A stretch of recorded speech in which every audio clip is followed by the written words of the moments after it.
Growing a team should be one of the most rewarding aspects of business, but if you can't make your team self-accountable, they're going to create a ton of stress for you and take up loads of your time. So in today's video, I'm going to give you 3 proven processes that you can implement into your business to make your team self-accountable so they do what you need them to do, grow your business for you, and make your life easier. So to make your teams self-accountable, we've got to hack into human psychology. So what we do is we have a planning cycle in your business, right? And you've got to have this no matter how big or how small you are. And once every year, we do a 2-day. Okay, and in that 2 days, we look at how the previous year's gone and what we want to focus on for the next year. But by involving your team in this process, they feel listened to, they feel motivated, they feel driven, they feel heard, right? So if you don't have this kind of process in place, what happens is your employees just feel like numbers. They feel like cogs in the wheel. So we've got to, once a year, we do a 2-day planning day, right? And what we do there is we look at what did we do last year, how well did things go, what do we want to focus on next year, what's the objectives that we want to achieve next year, and we're going to talk about how to break that down in a moment. And then once every 12 weeks, so that's once a year, and then you have these quarterly, then 1 days. 1 day, 1 day, 1 day. And what we do in our quarterly 1 days is we look at the yearly plan that we made over here and we break that down into quarterly objectives, right? And I'm going to talk to you about how to use what we call objectives in a moment. But this is really important for you to understand, right? If you're not doing this, if you're not being proactive and you're not having planning days with your team, they're just going to feel like they're just cogs in a wheel, that they've got no influence over the growth of the business or the strategy of the business, and they're not going to be particularly motivated to do what we need them to do. So straight away, if we're not doing this, we're putting ourselves on the back foot, right? Because we're not getting our teams bought into wanting to grow the business with us. So we have to do that, and we have a tool called the Proactivity Planner. I'll put a link down below to a free course that includes a link to that Proactivity Planner that helps you plan this out for the year in advance. So that's the first thing that we've got to do, right? But what do we actually do in these days is the question that we're going to ask, and how does this lead to our teams being more self-accountable? Well, what we want to do in these days is get clear on what we're trying to achieve over the year and over the next quarter. And we do that with something called OKRs. And an OKR stands for an objective and key result. So it's a bit like, you've probably heard of SMART goals, right? So it's a similar kind of goal setting framework, if you like, but it's much more effective. And the reason it's much more effective is because it limits us with specific numbers on how many goals we can be pursuing. So it stops us overwhelming ourselves, stops us overwhelming our team, and it helps us prioritize. So OKRs is the process that we like to focus on when you go into your quarterly planning sessions. There's some other things that we need to do as well, which I'm not going to talk about today, but we have a scorecard for the company and we have KPIs. Everybody in your business should have KPIs. Now that keeps them accountable to the day job. But what I find from the teams that I work with is very rarely is it an issue to get people to do their day job. The issue is getting them to do the stuff to grow the business. That's why we're going to talk about objectives and key results. So in these quarterly planning days, you are going to look at like your scorecards and how the business has been performing. But the other thing you're going to look at is your objectives. Right? Okay, so we planned over here what we want to achieve over the year. How does that break down now into what we're going to focus on over the next quarter? And when we turn it into objectives and key results. An objective is the thing that we want to achieve, right? And you want to get your team to help you decide this. So you've got to get into this mindset of, instead of you being the fearless leader who tells everybody what to do, you want to set the big picture and then ask your team, what do you think we should do, so they feel involved. Now, of course, you can still influence and come up with ideas, but you want to get your team involved in the process. That's the key. So let's say our objective is to make our marketing system better. Make marketing system great. Okay, so we've got an objective, right? Now this is the key thing now that makes this turn into something that your team can actually run with. Instead of just saying that that's the objective, we're now going to back that up by asking the question, as measured by. Okay, and then that leads us to our key results, and it helps us or forces us to get specific, right? So we can have between 3 to 5 key results. Between 1 to 5. So you can have 3 to 5 objectives, at one time and 1 to 5 key results. So let's say we're going to have 2. So so we want to make our, we've said we want to, to get towards the business's goals, we want to make the marketing system great over the next quarter. What do we need to do to achieve that? How do we know that success has been achieved? Well, we've increased website conversion from 1% to 2%. So now we're very specific on what we're trying to achieve, right? And we've increased web traffic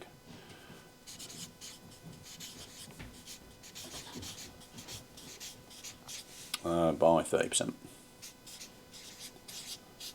So now, instead of it just saying like, okay, we're trying to make this marketing system better, we've got very specific, and we've got something that you're clear on and your team are clear on. So there's one super hack if you want to make your teams accountable, is never, ever again agree to something with them without getting crystal clear on what the measurable results are. So how are we going to measure that? So all you need to do as an owner, as a leader, is just always ask the question, how are we measuring that? How do we know that we've been successful? Because if we don't do that, there's a disparity between what we think and what they think.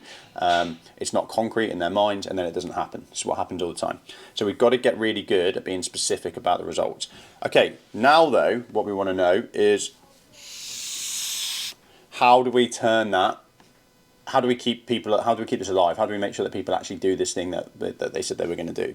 And there's 2 fantastic systems that we've been implementing into businesses that are the key to solving this. And I should mention here that we work with tons of businesses every year and teams, and this is like the key issue that we solve. Our owners don't want to be stuck in the business, they don't want to be managing their teams, they want their teams to run with it, but they don't want them to be overwhelmed, and they don't want them to keep dropping off at the same time. So we've refined how to make that happen in a way that's a win-win, and these are the 2 systems that make it happen. So your system number 1 is your trackers. Okay, and your trackers, I've just drawn out for you.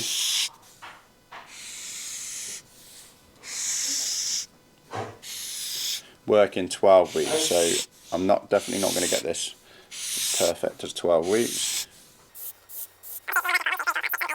So let's say it's 10, but that should be 12 columns across here, right? So we've got 12 weeks. And then what we have down here is our objectives and the key results. Okay, so your key results would be here. So, and we'd score them out of 10. So let's say that one of these key results was to increase web conversions from 1% to 2%, right? So that every incremental increase we have from 1 to 2%, we would measure, right? And we want to know that when we've made that full increase, when we've reached 2%, we'd score that as a 10. So if we've increased by 1.1% here, we'd score it a 1. Week 2, if we've increased by another 1.1%, we'd put that up to 2. And then it stayed the same, and then it stayed the same. And then we changed something, and it's gone up again, so we've got it up to 3. And then we've implemented this new thing, and it's gone up to 5. And then we've done this new thing, and okay, we've hit that 10. We've now hit the 2%. So now we've hit 10. We've fulfilled that goal. We've got it up to where we need it to be. So we can scrub the rest out.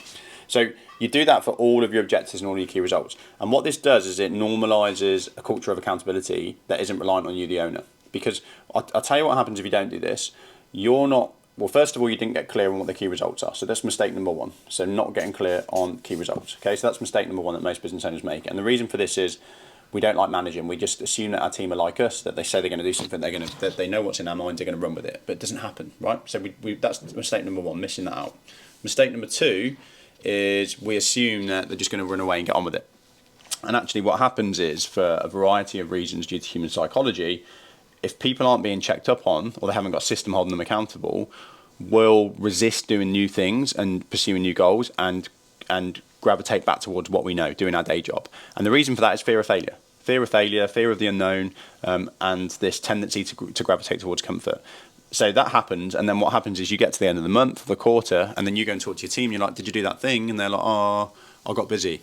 And then you're frustrated, they're frustrated, and it's a lose-lose situation. So we have to put something in place, and they also don't increase their confidence. We have to put something in place that forces people to do the thing that they said they were going to do. Otherwise, they won't do it, and they won't build in confidence. So that's the one thing that we track, the objectives and the key results, right? And the other thing that we can track is projects. Now, this is really important for you to understand as an owner or as a leader. So we've got OKRs. Okay, and what we want to measure with an OKR is what's the thing that we're trying to achieve, and are we getting the results? That's it. What we don't want to measure is tasks. Okay, so the other thing that we measure is projects. So you'd have this again but this would be talking about work. So let's say for this example over here, we want to increase marketing website conversions, right? We want to make our marketing better. We want to increase website conversions and web traffic. So to do that, there's going to be some things that we need to do, right? We need to implement this widget. We need to change the copy. We need to make the abandoned cart process better. We need to do all this stuff.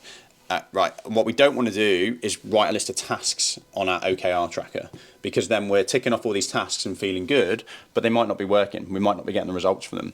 So, but it is good to know that we're doing that. So we want to track the two things. So we want to create one of these things here for projects. So we'd have like, build the new site, build the widget, and then we'd say, right, how far's that gone? Because what do we want to get done by the quarter? Remember, we're working in quarterly planning.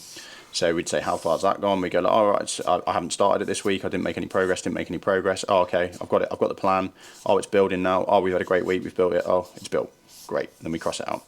So this is tracking the work, and they're two separate tabs. We build this out in a Google Sheet, but you can do it however you like. What I'll do is I'll share a screenshot in the video right now. So you can see here that the it's easy to build in a Google Sheet, right? So you've got two separate trackers, right? You've got one that's tracking your objectives and your key results, so we can very objectively say as a team, are we making progress towards the goal that we said we were going to make? And then we've got one which is projects, which are we doing the things that we believe is going to make the objectives, the results come. So those are the two things that we want to track, the projects and the OKRs, right? And the great thing about doing this is obviously you get to see if you're progressing and see the work getting done and tick that off, but you also get to see if is the work we're doing the right work? Which is what a lot of teams don't ask, right? They just want to get busy, but they don't actually ask, okay, well, is that the right work? And most of the teams that we work with, when we first go in, the priority is busyness, not effectiveness. And that's a big shift that we need to make in business. And that's where systems like this can really help, right? We shift away from just being busy all the time and towards being effective. And we do that through planning. So system number one is making sure that you plan with your team quarterly. And the great thing about this is if you're a business owner, is once you get the system embedded and you systemize how this is done, you actually don't need to be involved in this as the business grows. And that's when you've got a sellable business, right?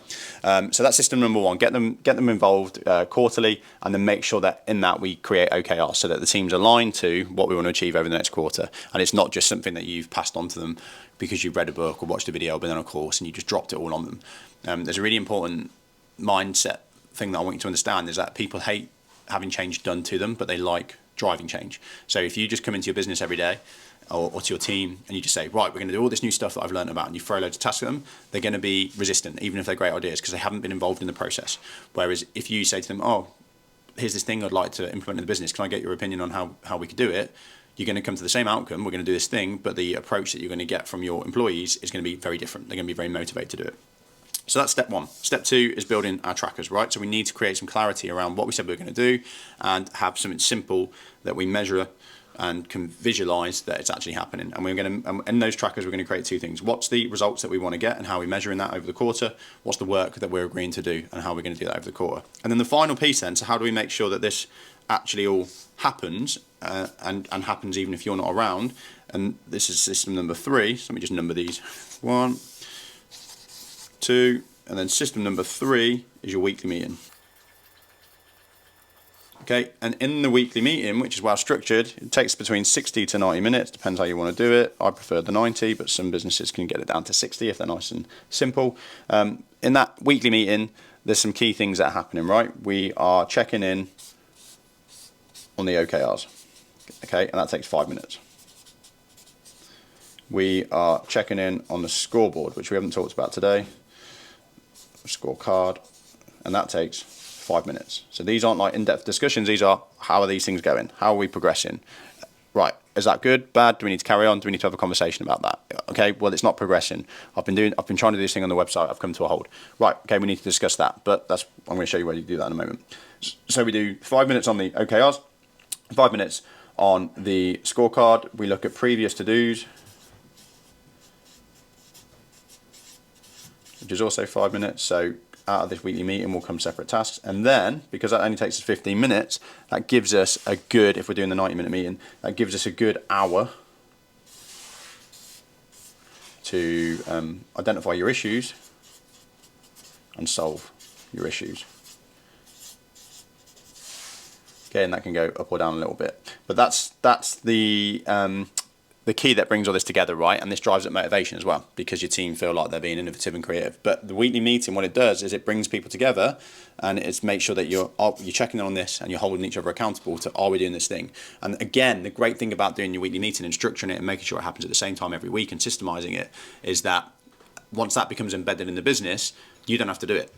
Your team can do it without you, because it just becomes a process. And in fact, the owners that we work with, we encourage them to get out of this piece very quickly. So this is the piece that you will definitely be involved in for, probably another year, because you need to get your team into the mindset of thinking strategically and planning without you and understanding how to create objectives and key results. But these two pieces down here can start to happen without you, like building the trackers. Obviously, these won't have your sign off, but certainly the weekly meet can happen without you. I mean, it probably won't for a while, depending on the size of your business, but certainly within 14 weeks, we can move it to a point where your team do that without you. So you run the weekly meeting, you check in on the OKRs, you check in on the scorecard. We'll talk about that in a separate video. You look at the previous to-dos, and then you spend time solving issues and making sure that this stuff's growing. And the final piece with this is that when this is done in the right way, it actually leads to a high motivation culture.